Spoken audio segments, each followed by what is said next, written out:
साथियों, आप जानते हैं कि जातिगत जनगणना सबसे पहले अंग्रेजों ने इस देश में कराई थी और उसके पीछे उनका बड़ा स्पष्ट उद्देश्य था कि जाति के नाम पर इस देश में एक संघर्ष किया जाए, संघर्ष कराया जाए, जातियों के मुद्दे पर वो लोग आमने सामने संघर्ष करें, जिससे कि अंग्रेजी शासन को मजबूती मिलती। इसी उद्देश्य के कारण कि लोगों में आपस में संघर्ष हो, जाति के नाम पर लोग जो है अधिक से अधिक सुविधाएं मांगे और इस आधार पर जब संघर्ष होगा तो ये जो स्वतंत्रता का आंदोलन देश में चल रहा था वो कमजोर होगा और अंग्रेजी शासन जो है यहाँ पर अधिकतम समय के लिए शासन कर पाएगा। इस उद्देश्य के साथ जातिगत जनगणना हुई थी और उसका बड़ा अजीब सा तरीका उन्होंने निकाला था। वो उन्होंने कुछ लोगों को बुलवाया था साइंस के नाम पर, एंथ्रोपोलॉजी के नाम पर। वो किसी का सिर नापते थे, किसी की नाक नापते थे, किसी का चेहरा नापते थे और उनकी लंबाई चौड़ाई, आंखें कैसी हैं, ये कैसा है, उसके आधार पर उनका वर्गीकरण करते थे कि ये आर्यन है, ये द्रविडियन है, ये लोअर कास्ट है, ये अपर कास्ट है। ये सारा तमाशा साइंस का सहारा लेकर उन्होंने इस देश में किया और ये सही है कि उसके कारण वो जो जनगणना हुई, जातिगत जनगणना, उसके कारण देश में काफी कुछ बदला, संघर्ष हुआ। बहुत से लोग अंग्रेजों के साथ खड़े हो गए सुविधाएं लेने के लिए कि हमें सुविधाएं मिलनी चाहिए। बहुत से लोग अपने ही लोगों का विरोध कर रहे थे कि इनके पास संसाधन ज्यादा हैं, इसलिए इनका विरोध करना चाहिए और ये तमाशा जो है वो चलता रहा। इसी ढंग की राजनीति आगे चलकर B.R. अम्बेडकर उन्होंने भी खेली। पंत जब से देश आजाद हुआ था, स्वतंत्र हुआ था, तब से एक निर्णय लिया गया था सरकारों के द्वारा कि वो जातिगत जनगणना नहीं कराएंगे।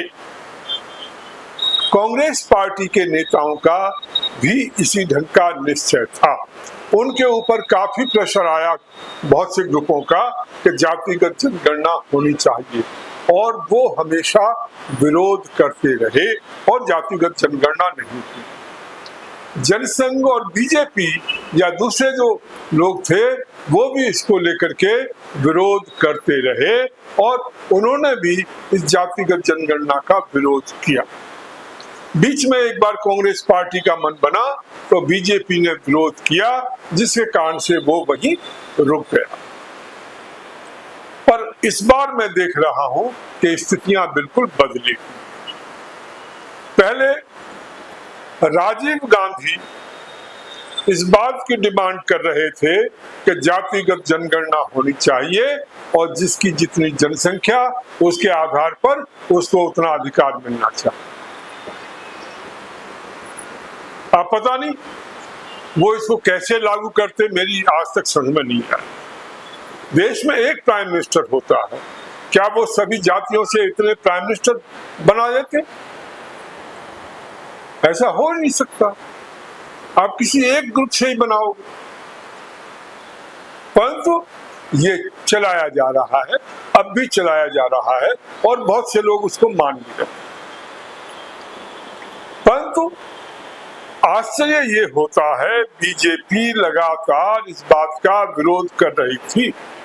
ऐसा नहीं कि वो जातिगत जो एक पॉलिटिक्स है वो नहीं करती थी, वो लगातार पॉलिटिक्स कर रहे थे। कभी ओबीसी को इसमें आरक्षण देना, कभी किसी को एससी में आरक्षण देना, कभी एसटी में किसी को मिला देना।